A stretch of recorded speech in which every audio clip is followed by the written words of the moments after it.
My name is Niketan Dubaria, and here we are discussing second chapter of basic electrical engineering, and that is AC circuits. Now, in our previous videos, we had started various AC circuits like purely resistive circuit, purely inductive circuit.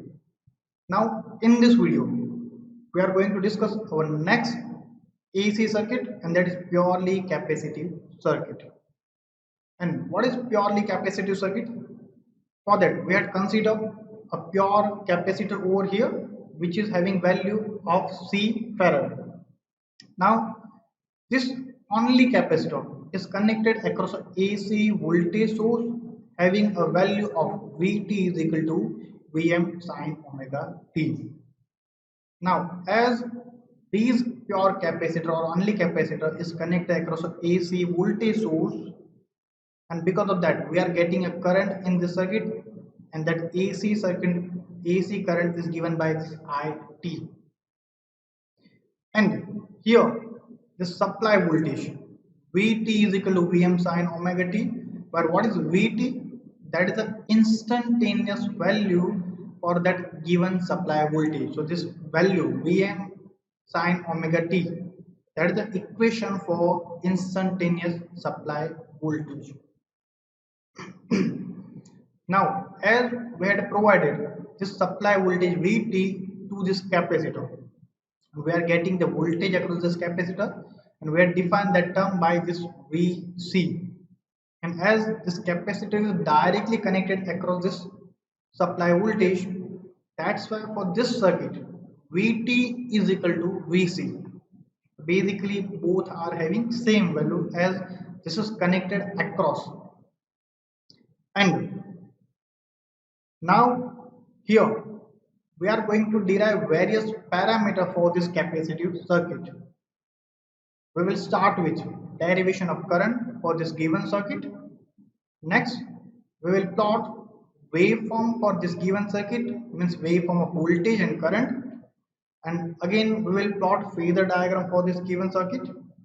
Lastly, we will derive the value of instantaneous power and average power for this purely capacitive circuit.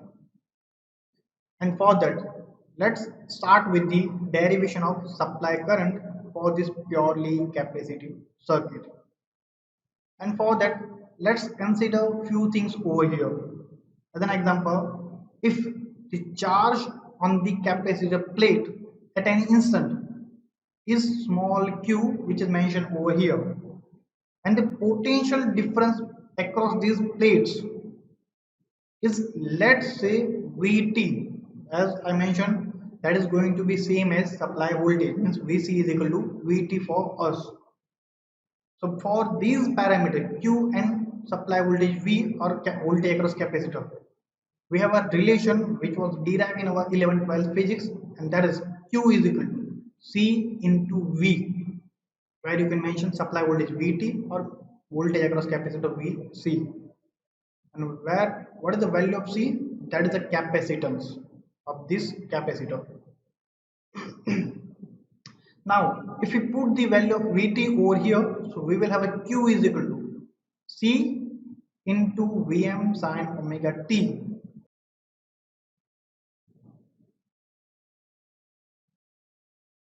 So this was the equation for charge across the capacitor plates. Now, based on this equation, if we want to derive the current which is flowing through this capacitor, that can be derived by this given equation, I is equal to dq by dt. We know that what is current? That is the rate of flow of charge. That is mathematically I is equal to dq by dt. So in this equation of current, if we put the value of q, which is derived for capacitor, as mentioned over here, we will have a current which is flowing through capacitor.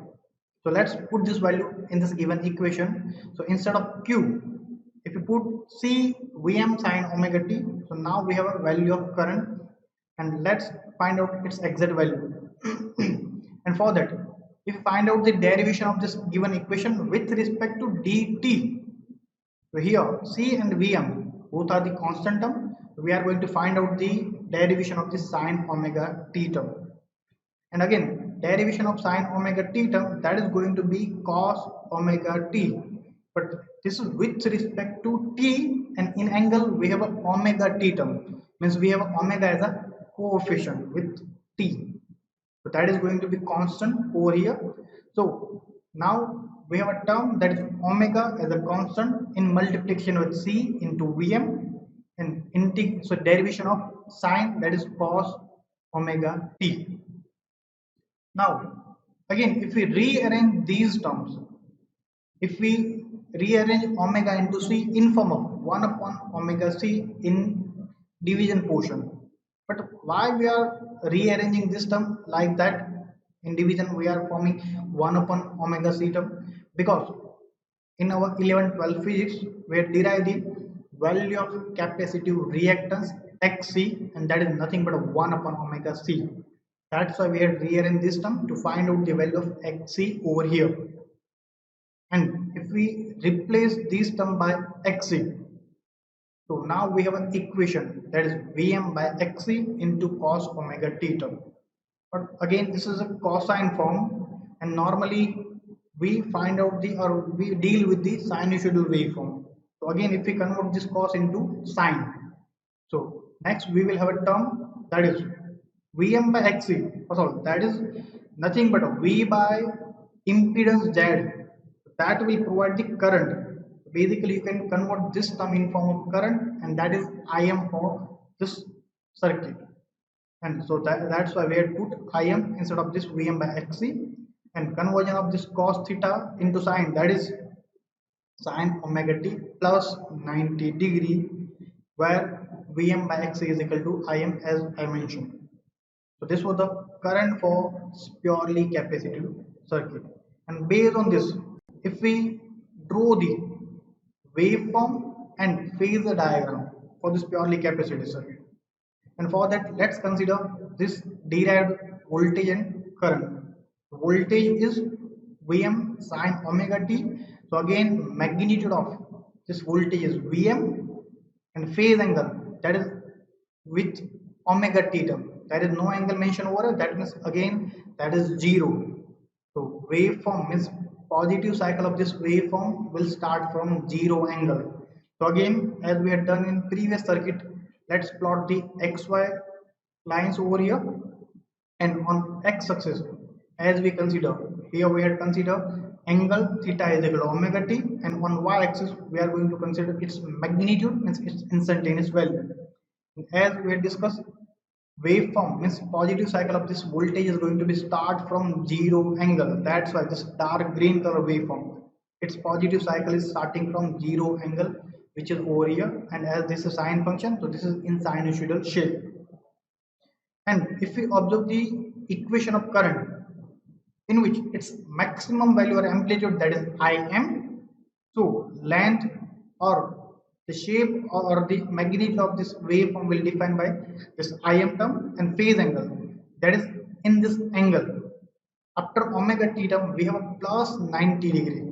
This plus angle, which is showing the leading angle. Leading angle means it is starting before the 0, before the reference point. Here we have a reference which is 0, and this is starting or leading at plus 90 degree. That means positive cycle of this given waveform will start at plus 90 degree, means before 0 at 90 degree. So here this is 0, and before 0, that means on negative x-axis direction. So if we consider this is 90 degree, the positive cycle of current will start from this point. So this is the waveform for purely capacitive circuit for its current. Now based on this same condition, if you plot the phasor diagram, so again angle of supply voltage, that is 0. So that's a vector of the supply voltage which is plotted on 0 angle, means on x-axis direction, and angle of this current is plus 90 degree. And when we define plus angle, we move in anti-clockwise direction. So as shown in this figure, we are moving in anti-clockwise direction, and we are plotting at 90 degree, which is over here. So this is the vector of current. So this was the waveform and phasor diagram for purely capacitive circuit. Now let's derive the average and instantaneous power for purely capacitive circuit. Now first of all, what is instantaneous power? Again, as we had discussed previously, that is the multiplication of instantaneous voltage and instantaneous current.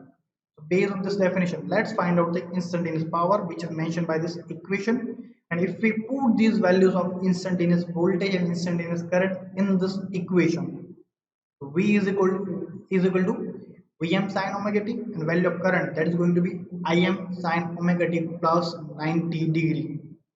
But we had derived this value of sin omega t plus 90 degree from cos theta. So if we replace again with cos theta, so now we will have Vm sin omega t into Im cos omega t. And if we multiply this term with 2, so that will provide 2 sin theta into cos theta. That can be replaceable with a term sin 2 theta. So for that, let's multiply this term with 2 and as well as divide this term with 2. So now we have divided and multiplied this term by 2. So this 2 sin theta cos theta, 2 sin omega t cos omega t will define sin 2 omega t. So that is given in this equation, and that is the equation for instantaneous power for purely capacitive circuit. And based on this equation, we can derive its average power by integration method. And for that, we need to integrate this given power, and again we need to divide that integrated term with its base length.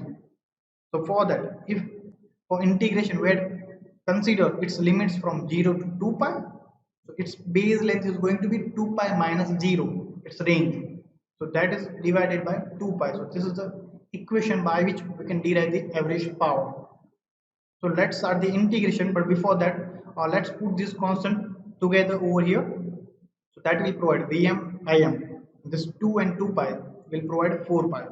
And integration of this sine 2 pi will be minus cos omega t term, and here we should that should be a 2 term over here.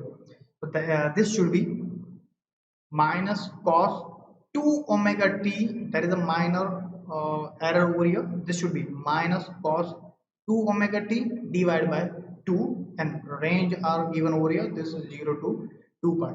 And if you put these values in this given term, so that will provide minus cos 4 pi plus cos 0. Again, we know the value of cos 4 pi, that is 1, but that is going to be minus 1, and cos 0, that is again 1. So in bracket we have minus 1 plus 1, and that is going to be 0. So that means this whole term is going to be 0.